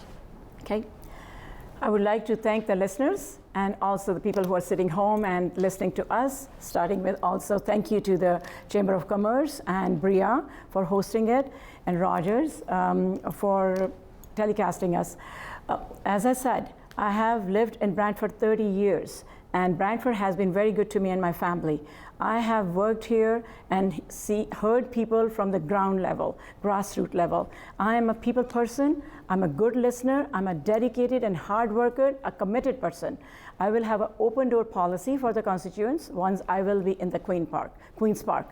So I would ask the people of Brantford-Brant to come out on June 2nd and vote for me. Thank you. Awesome. Thank you. Thank you, Ms. Carly Sortis. Yes, as we've heard tonight, the next government is going to have a lot to deal with, and I'm here to hold them accountable, and that's why I'm running as a young individual that's passionate about our community, passionate about climate change, and passionate to make sure that we have housing that is affordable, and I'm not done learning. Every voter is going to have to answer these questions for themselves. Do you want more of the same? Do you want more urban sprawl, more half measures, rising costs, stagnant wages, underpaid nurses, and short-staffed healthcare? Because this is where we're heading. We ask ourselves every day, what are we doing? So I'm asking you to think about your vote and think about what you want Ontario to head to. The Green Party will make it easier for small businesses to pay a living wage while becoming financially and environmentally sustainable. They work together hand in hand. We need the environment cost and our financial cost to work hand in hand. We will make housing more affordable by building connected neighborhoods with diverse housing options. We will respect our healthcare workers. They've been through so much over the last 2 years. We will address the crisis in long-term care home. That's something I'm passionate about. I love working with our seniors. They deserve so much in our long-term care homes. And we have a shortage of skilled trades by repealing Bill 124 so that all workers can negotiate a fair wage. I'll also reiterate, the Green Party has the strongest and boldest plan to tackle climate change. It is what it is. And we will pay for it all by asking the richest 10% to pay an additional 1%. That's all we need to fix all of our problems here to make a green economy. On June 2nd, please vote for the Ontario that you want. Thank you. Thank you. Mr. Harvey Bishop. Thanks. Thanks to the hosts for inviting us here and giving this opportunity to speak to folks here and folks at home. Thanks to Ruby and Carly for coming out as well and participating in the democratic process. You know, I've said it before, showing up matters. Answering questions, telling folks what you believe. It's a critical part of this process, and I'm grateful that they're here with me, joining me. For me, this election is very much about hope. It's looking forward with hope, because together we can fix what matters most. We can fix healthcare. We can fix long-term care. We can fix the cost of housing and other issues of affordability that are having such a detrimental impact on Ontarians and their families right now. My priorities and the NDP's priorities are the people's priorities. They are your priorities, and they're the ones that I want to pursue. We have to address a sky-high cost of living. We have to address a healthcare system that's absolutely been driven to its knees. For 20 years, we've seen two different governments essentially breaking the things that matter most, breaking the things that you and your family rely on. And we can't handle 4 more years of the status quo. We can't go further into that. Right now, there's one party and one leader, and it's Andrea Horwath's NDP, that can defeat Doug Ford's Conservatives. Here in this riding, we were 635 votes away from winning the riding, and if you add only 10 seats to the 40 seats we won in the last election, there is every reasonable prospect that we would form government. So your vote could absolutely make the difference between having an MPP that doesn't show up or one that will show up for you and fight for you at Queen's Park every single day, one that will take your phone calls, will agree to meet with you. That's me. That's how I've conducted myself all through this. I'm asking you to vote for Harvey Bischoff on or before Election Day so that I can start to work for you in fixing what matters most. Thank you very much. I'd like to take this opportunity to thank the candidates for sharing your thoughts with us this evening, and also for your commitment to our community and to our province. I'm sure that tonight's discussion will greatly assist the residents of Brantford-Brant in making their very important decision on June 2nd. Again, I'd like to acknowledge the candidates who are not here tonight, starting with Will Bauma, who was invited and confirmed his attendance well in advance of the event, but was called away on emergency this afternoon. I'd also like to acknowledge Tad Brzezinski of the New Blue Party, Rob Ferguson of the Libertarian Party, and Alan Wilson of the Ontario Party as the other candidates running in this election. Thank you to my co-moderator and presenting sponsor for this evening, John Odie of the Brantford Regional Real Estate Association. We'd also like to thank Rogers TV for partnering with us as the Chamber of Commerce to provide this opportunity for residents in the business community. This debate will be rebroadcast on Rogers Television numerous times leading up to the election, starting with its original air date, May 14th. Thank you for joining us this evening. Please exercise your right to vote on June 2nd, and please stay tuned for a very special post-debate panel discussion featuring engaged volunteers from each party. Good night.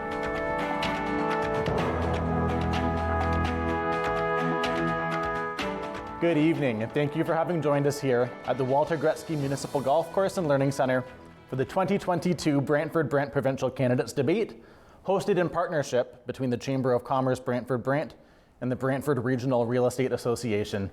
My name is Greg Evans. I'm thrilled to be your host for tonight's post-debate panel, analyzing what we just saw and discussing the strategy and how the candidates have approached tonight and the different things that they've done.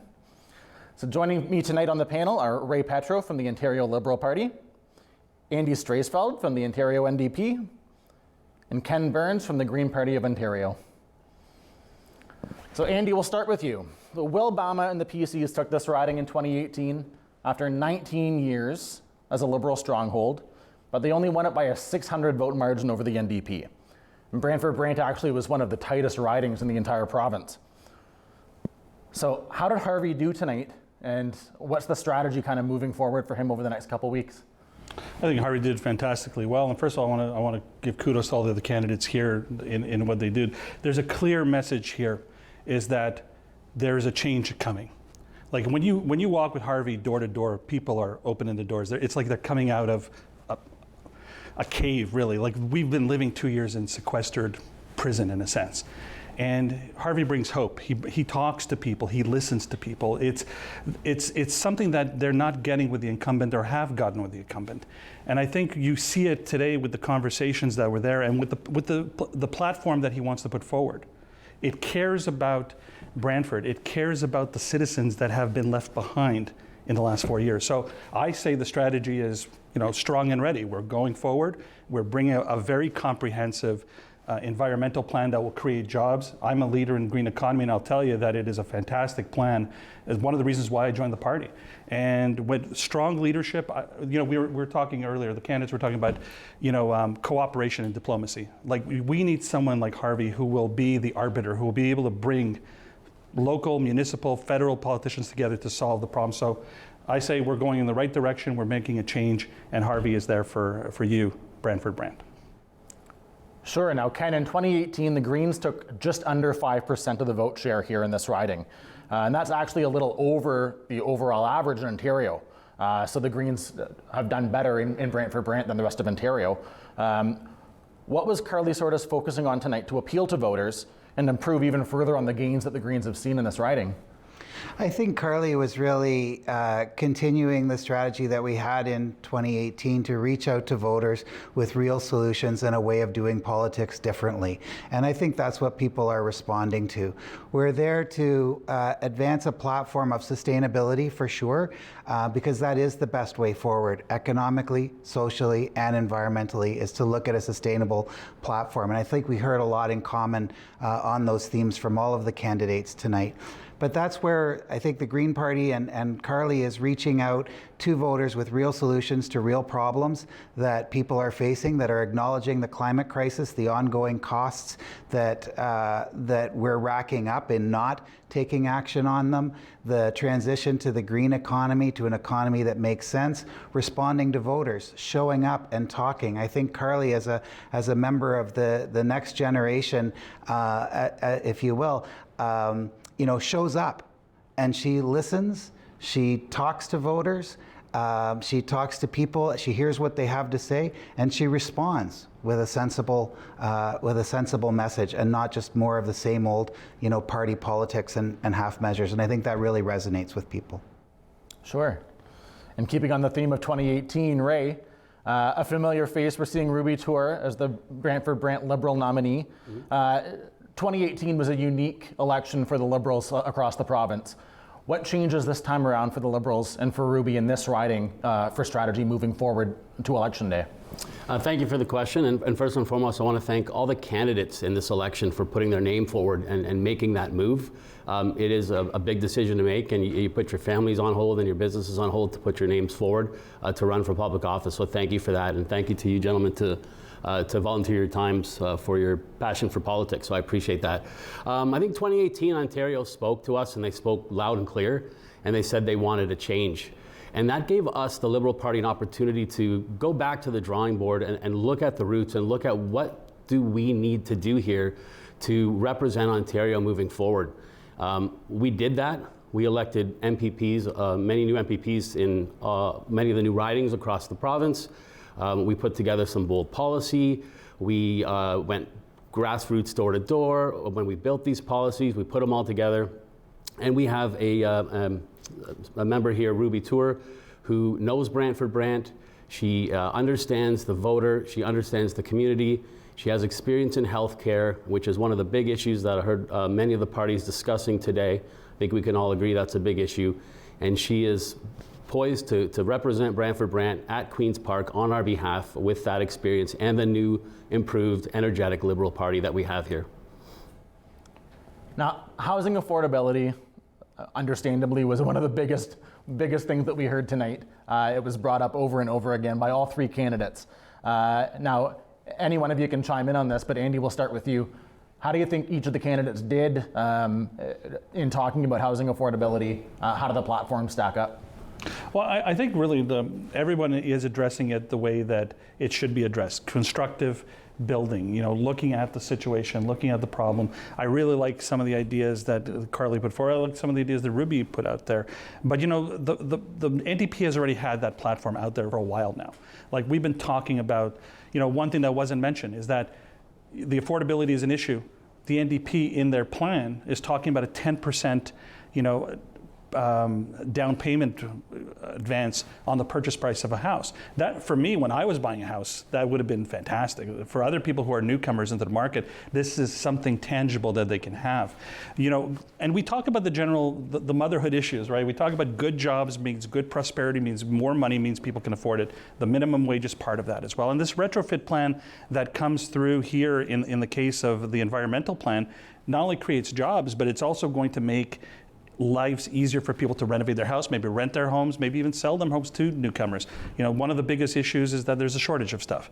And why is there a shortage? Because maybe people can't afford to renovate or can't afford to put it on the market or have something that just needs to be helped. So I think that's everyone's attacked it in the right way, and I think we just have to figure out one organized thing, and I think the NDP has that organized plan. I would echo a lot of what Andy is saying. I think Carly really speaks from the heart when she talks about this issue. Her generation is the one facing the affordability crisis head on.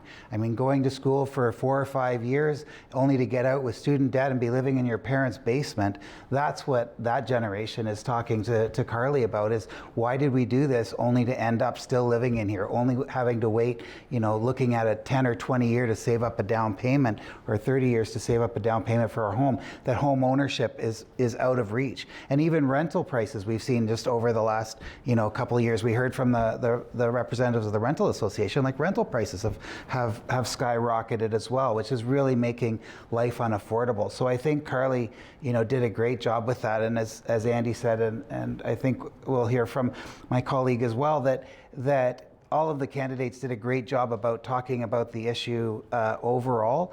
And the one thing that occurred to me, you know, it's really hard for candidates to be within that 2-minute time limit, and we're not, which is great. I'm grateful for it. I don't know about you guys, but I'm grateful that we're not in that 2-minute time limit. And saying, you know, each of the candidates here tonight has a platform that they're representing, and they only had 2 minutes to scratch the surface of it. And I really encourage the voters at home to go and look at those platforms of each of those parties and read that detail that the candidates didn't have a chance to. And I'm not just talking about the Greens, I'm talking about the Orange, I'm talking about the Red. Check out those platforms, because there's a lot of really good information in there. Yeah, and I agree. I mean, housing is obviously something that's very near and dear to my heart. I live it every day. And I do like the fact that all the platforms, all the representatives today had some consistency in the messaging. And the biggest issue we're facing in this industry by far is supply and demand and lack of supply thereof. So I think I was happy personally as a resident as well as an Ontarian to see that all parties are putting that as on their platforms as a priority, because we do need more housing. I like where the Liberals are going with this personally for a couple of reasons. Number one, we're addressing that, you know, 1.5 million homes in the 10-year plan, which is what we need. But it also respects the investment side of things. Some of the other parties are heavily favored towards, I don't want to say the tenant per se, but there needs to be a balance between encouraging investment from an investment standpoint, and also looking at housing as a human right and making sure that rents are affordable as well as pricing. So I like the fact that our platform is looking at things from a balanced approach and not just a one-sided approach. But I think we've all hit the nail on the head. We need more housing. We need more units on the market. And housing as a human right is something we heard tonight across the board. And that's something new, I think, in election debates, that you don't hear that phrase very often. So that's refreshing too. Now, being co-hosted by the Chamber of Commerce, it's not surprising, I guess, that labor and the labor shortage and jobs were all pretty prominent tonight. Ray, we'll go back to you. Who stood out to you, and what are the differences between the candidates and between the parties in their platforms? Yeah, I hate to sound like a broken record, but I think all parties really addressed the issue at hand here, and when there is a shortage of labor, we can talk about building 1.5 million homes in 10 years, but if we don't have anyone to build them, then we can talk about it till we're blue in the face. So I think if I had to pick a party that I can't even. I can honestly say, you know what, I think all parties really tackle this issue. We need to address it at a younger level, at a younger age. We need to encourage parents to encourage the children to get into the trades. We need to get the educational system on board and the educational system needs to support and make it easier for students to get into these trades. And we didn't even touch upon getting more women into the trades, and there's a real big shortfall on that, and our party really supports that, obviously. So there's some huge opportunity here, and I think all parties are tackling it, personally, I believe, from the right angle. Andy, do you want to weigh in? Oh, no, it's perfect. I agree totally with Ray, and Ken's mentioned it before. This is it's a shame that we don't have someone else here at the table that we can talk to, because the problem here is that this is not all our fault. This is something that has been exacerbated in the last 4 years, specifically in this riding. And I used to be the guy watching this show from the other end and saying, we don't want to talk bad about people, but let's talk bad about it. The situation's horrible. We are in not only a COVID crisis, we're in a housing crisis, an affordability crisis. We're in a there's so many crises. Inflation, the cost of gas, electric cars, and decisions that are made by governments have to be held accountable, and that's why we as parties come up with ideas. And yeah, we would all love to sit here and say, our plan is better than other, but I think one of the things that was discussed today, which I think really it made me feel better, is that whoever comes to power, there's going to be that cooperation across aisles, and we're going to be able to work together to undo this 4 years of whatever you want to call it. But ultimately, I think the housing issue, it stems back to the traditional argument. If you have a good economy and people have good jobs and they're entrepreneurial, like Ruby was saying, if you nurture this economy, if you help. The NDP's been doing this for almost 20 years now. Like, this is the bread and butter of what we've done. This is the party of Medicare. This is the party of of social change. And I think this is where we need to look and say, I think not only do we need a social change, we need a political change as well. And I would echo what Ray and Andy are saying. I think that the discussion that we had here tonight for the parties that were represented here tonight had a lot in common in recognizing the skills trades gap that's there and a lot of the solutions for doing it. One of the things that I think that Carly added to the discussion tonight in particular is the need to address it from a regulatory point of view as well, and to nothing about us without us, and saying when we're addressing these shortages, we need to address and bring the people that are involved in this to the table and to be part of this discussion and part of developing what the solution is. We also need to address the regulatory side of it, and I don't think that's enough of the discussion, or it's, again, these are all complex issues, but I think one of the points that we have to maintain focus on is better consultation, increased transparency, and more involvement of the people that are affected by the regulations, by the legislation that's coming out of Queen's Park, and have a more cooperative and inclusive process in developing that. And Ken, we heard the phrase small town and rural a lot tonight, which makes a lot of sense given the riding that we're in. Some ridings have a similar setup, but Brantford-Brant's pretty unique, and we heard all about that tonight. The parties maybe are shifting to a focus on the county of Brant and the communities that make it up. Who do you think excelled the most on the panel in appealing to those voters and talking about those rural issues? That's a really good question. I think that, again, I'm going to say I think all of the candidates did a really good job in approaching that tonight. And I had the pleasure of being at the Federation of Agriculture debate last week as well. And I think the same parties that were here tonight, spoke really well to addressing those rural issues in Brantford and Brant. The concerns that they're bringing up, and the concerns of having access to services, having access to transit, having access to the things that every business, that every farm, that every household needs in rural communities is a focus in this election, and it's a focus of the three parties that were here tonight to really make substantive improvements in rural infrastructure. Carly talked a lot about connected communities tonight. I think that's really important in Brant. The setup of the two single-tiered municipalities that was one of the questions is a real challenge for the county of Brant. There is no center to the county of Brant. There are the various communities that make it up. So how do we invest in that infrastructure, and how do we create viable transit options for people in Brant? And how do we support those communities in being more sustainable, more connected? Mm-hmm. Those are good questions. Yeah. Sure. Now, Ray, we heard a lot about healthcare. Yep. And that's one of the ways I think in which the three candidates differed a little bit in their answers, and they differed in a lot of ways in the other answers as well. But healthcare, I think specifically, who do you think did well?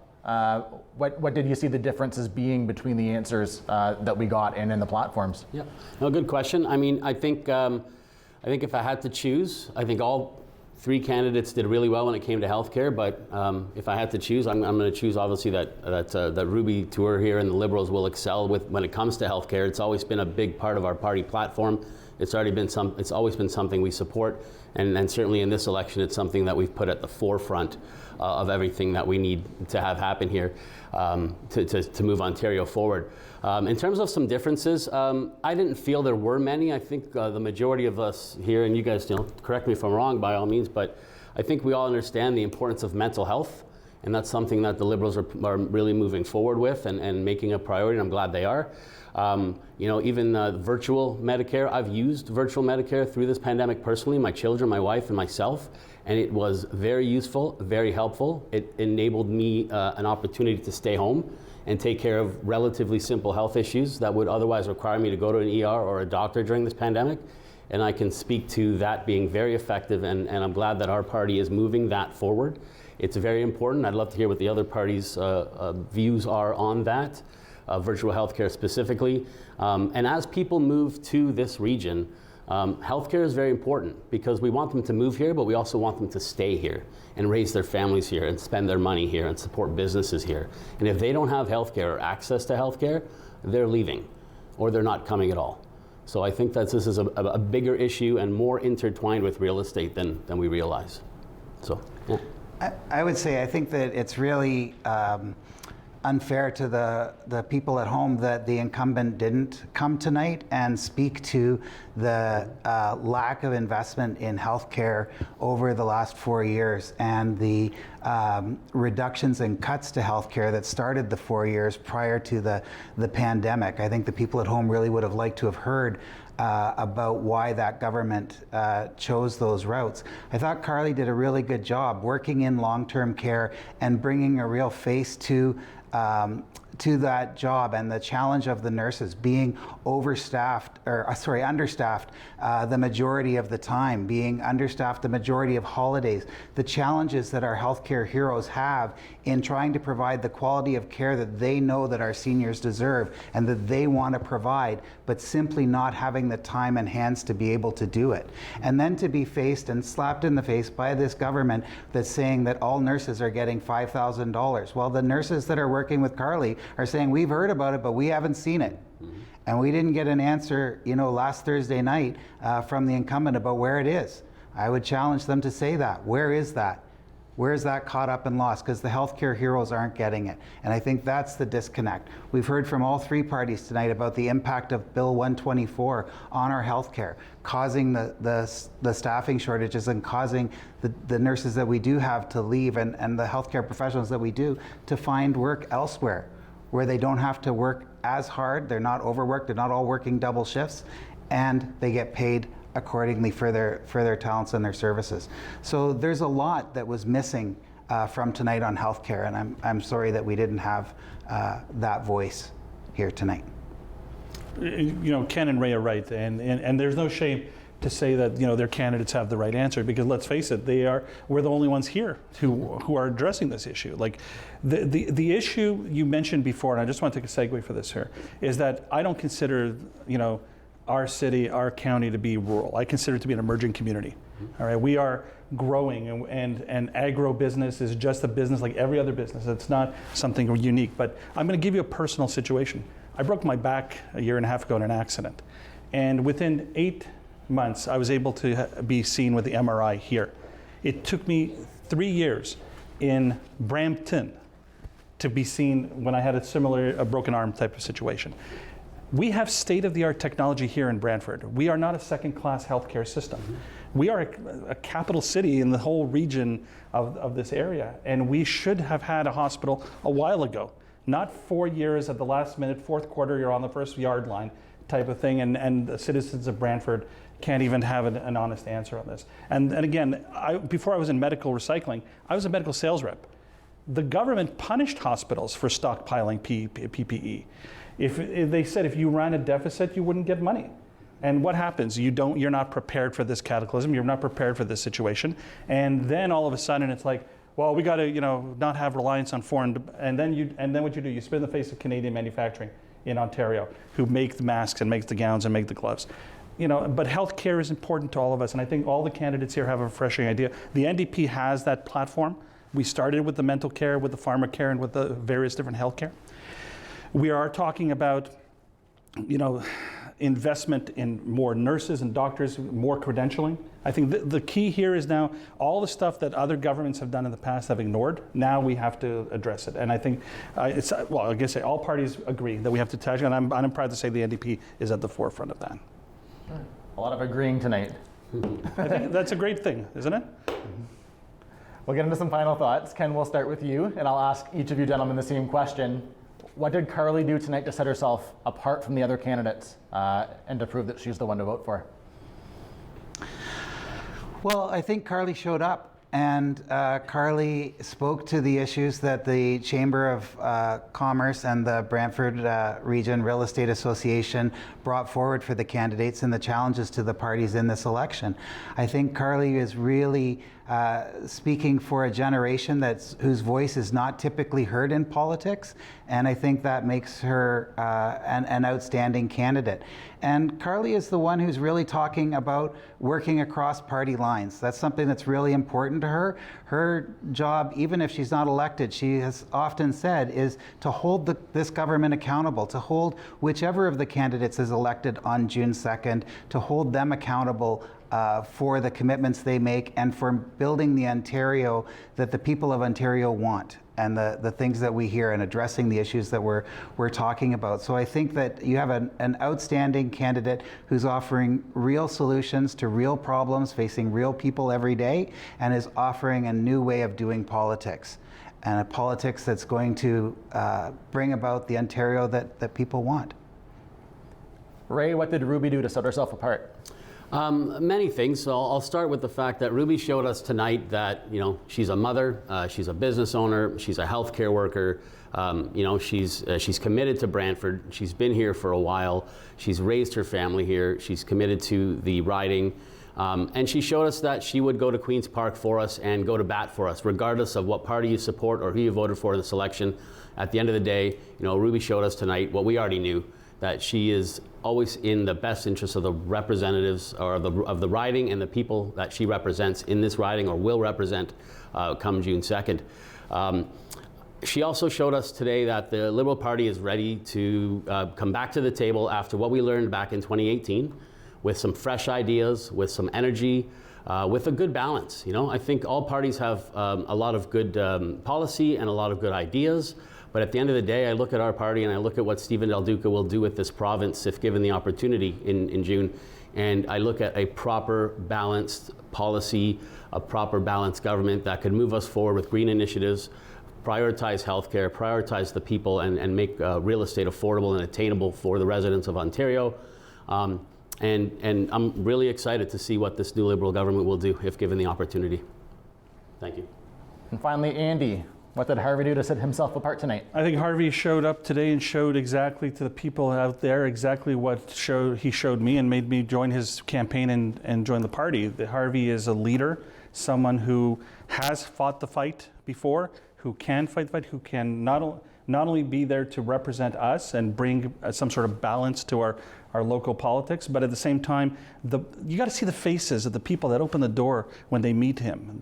It's like, oh, thank God, like there's somebody here. And all candidates too here, I'm going to give that thing, because in a vacuum breeds this type of situation. But Harvey was here today. He showed cross partisanship with the group. He also shows the leadership, the strength, the verve that we need here in Brant. 636 votes was something that happened. Now I believe we can transcend that. I think we can tell people, look, you have the right people here, and I agree with Ray, let's look at what you got to look at. But if you're looking at the NDP, you're looking at a social change, you're looking at a political change, you're looking for a positive change. And like I said, in regards to economy, we're talking about good jobs where people can pay their bills. And if anything, that's the most important message we have today. Gentlemen, I want to thank you again for joining me tonight. Again, thanks to our panelists, Ray Petro, Ken Burns, and Andy Streisfeld. Thanks so much to the Walter Gretzky Municipal Golf Course and Learning Center. Thanks again to Rogers TV, and most of all, thanks so much to you for tuning in. Until next time, I'm Greg Evans with the Chamber of Commerce Brantford-Brant. Don't forget to vote on Thursday, June 2nd. Take care.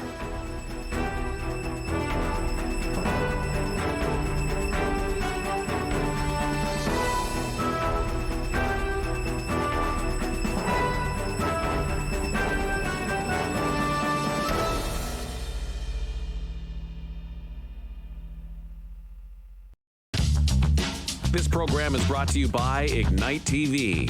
Now you're in command. Visit Rogers.com for more details.